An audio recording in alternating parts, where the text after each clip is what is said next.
Assalamualaikum warahmatullahi wabarakatuh. Bertemu lagi di pembahasan soal kedua masih tentang gerak benda. Kali ini kita akan memahami perbedaan tentang kelajuan, kecepatan, dan juga percepatan melalui soal 2 ya.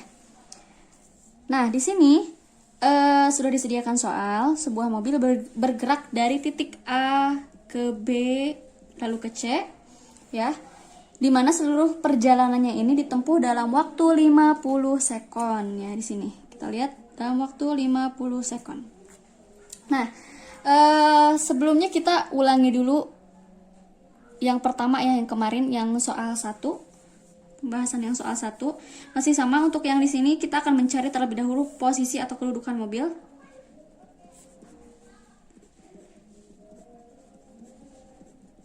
Ingat lambangnya adalah X ya.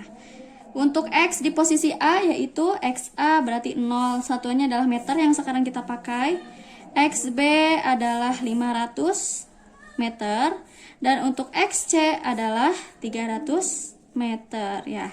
Ini untuk posisi. Lalu yang kedua kita akan mencari jarak. Karena nanti ini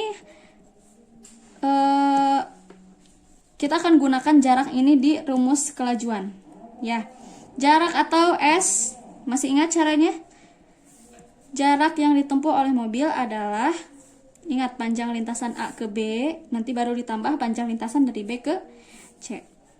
Berarti caranya adalah XB dikurangi XA, ya berapa, nanti ditambah panjang lintasan B ke C. XB min XC. Ya, tinggal dimasukkan angkanya. XB-nya 500. Lalu XA-nya 0 ditambah panjang lintasan B ke C 500 dikurangi 300. Nah, 500 kurangi 0 itu 500 ditambah 500 kurangi 300 itu 200. Jadi jarak yang ditempuh oleh mobil adalah 700 meter. Ya, ini sudah kita bahas di soal pertama, soal 1 untuk mencari jarak. Ini pengulangan saja. Lalu yang ketiga juga kita akan mencari perpindahan. Ya, perpindahan. Atau masih ingat lambang perpindahan? Itu delta X. Ini paling gampang ya, untuk mencari delta X itu kita hanya harus mengurangi X akhir atau kedudukan akhir dikurangi X awal. Nah, X akhirnya itu adalah di titik C, berarti yang ini. 300 dikurangi X awalnya 0. Jadi hasilnya adalah 300 meter. Ya, seperti ini. Nah, kenapa sih sebelum kita menjawab soal selanjutnya itu tentang kelajuan dan kecepatan, itu harus mengerjakan dulu jarak dan perpindahan. Nah, di sini kita akan jawab ya. Untuk nomor 4, kita akan menjawab dulu kelajuan. Kelajuan itu apa sih? Nah, kita kerjakan dulu soalnya. Kelajuan atau kita lambangkan dengan V kecil, ya. Rumusnya adalah V sama dengan S per T. Ya, S per T. Coba. S itu adalah jarak. Nah, tadi kita kan sudah ketemu ya, jaraknya berapa sih yang ditempuh oleh mobil? Jaraknya adalah sejauh 700 meter. Jadi kita masukkan angkanya 700. Lalu di sini ada T. T itu apa? T itu adalah time. Ya, time. Tadi kita lihat di sini.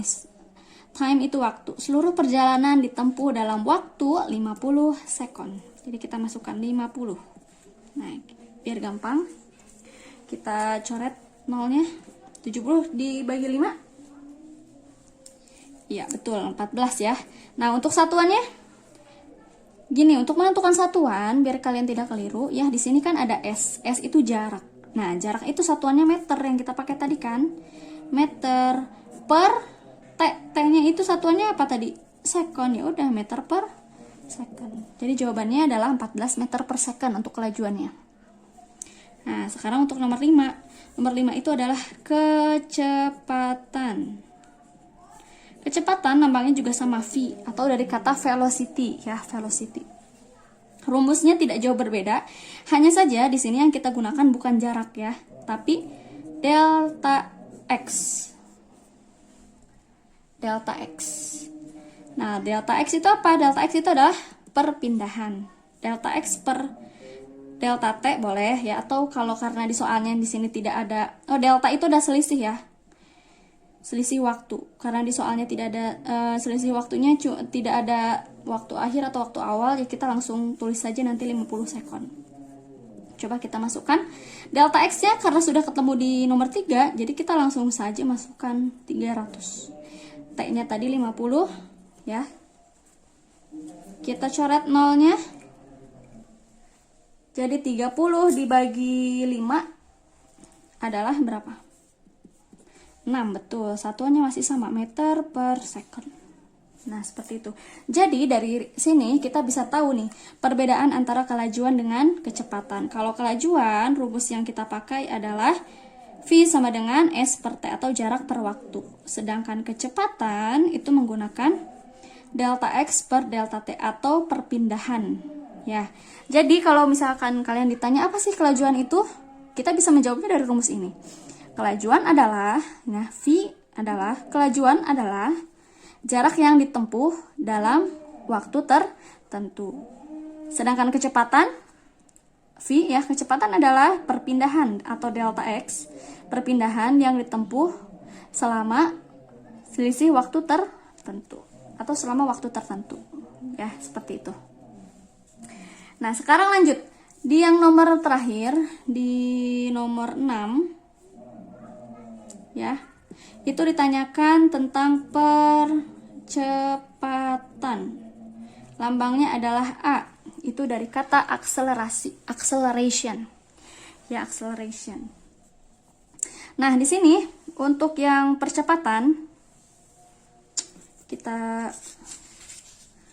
untuk yang percepatan katanya diketahui, kita ganti dulu kertasnya. Untuk percepatan di sini aja. Ya. Percepatan itu tadi lambangnya A, akselerasi. Diketahui di soal untuk ada yang namanya kecepatan awal. Katanya mobilnya bergerak dengan kecepatan 45 ya, 45 meter per second. Ya, betul. 45 meter per second. Terus untuk kecepatan akhirnya, kecepatan akhir ternyata setelah 5 second ya, setelah 5 second mobilnya itu bergerak dengan kecepatan 75 meter per second. Nah, di sini ditanyakannya adalah percepatannya itu berapa sih yang dialami sama mobil? Menghitungnya itu gampang sekali. A sendiri itu rumusnya adalah delta V per delta T. Delta V itu bisa kita tahu dari selisih antara kecepatan yang dialami.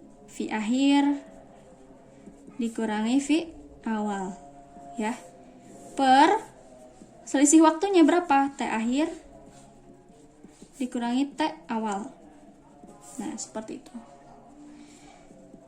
Lalu kita masukkan V akhirnya, tadi itu dia terakhir bergeraknya 75 meter per second. Kita tinggal kurangi dengan V awal, yaitu 45 meter per second. Nah, karena waktunya yang dicantumkan hanya 5 second, kita langsung saja tulis 5. Ya, karena kecepatan awalnya 0, waktu awalnya 0. Jadi ini kita langsung aja cantumkan 5. 75 dikurangi 45 adalah berapa? 30 ya, 30 per 5 adalah 6. 6 apa? 6 meter per second kuadrat. Ya, jadi untuk kecepatan satuannya adalah meter per second kuadrat. Ada kuadratnya di sini. Nah, itu. Ya, jadi untuk percepatan adalah rumusnya A sama dengan delta V per delta T. Ya, tuh. Karena ini V awalnya lebih kecil, terus dia mengalami percepatan menjadi 75 ya. Tadinya 45 meter per second menjadi 75 meter per second, berarti mobil tersebut mengalami percepatan. Tapi kalau misalkan terbalik, misalnya kecepatan awalnya 75 sedangkan kecepatan akhirnya 45, ya berarti mobil tersebut mengalami perlambatan. Tapi rumusnya tetap sama menggunakan rumus yang ini. Ya, itu dia sekian yang bisa saya bahas tentang soal kedua, yaitu memahami perbedaan antara kelajuan, kecepatan, dan percepatan. Semoga bisa difahami dan kita nanti akan lanjut lagi di soal-soal berikutnya. Ya, wassalamualaikum warahmatullahi wabarakatuh.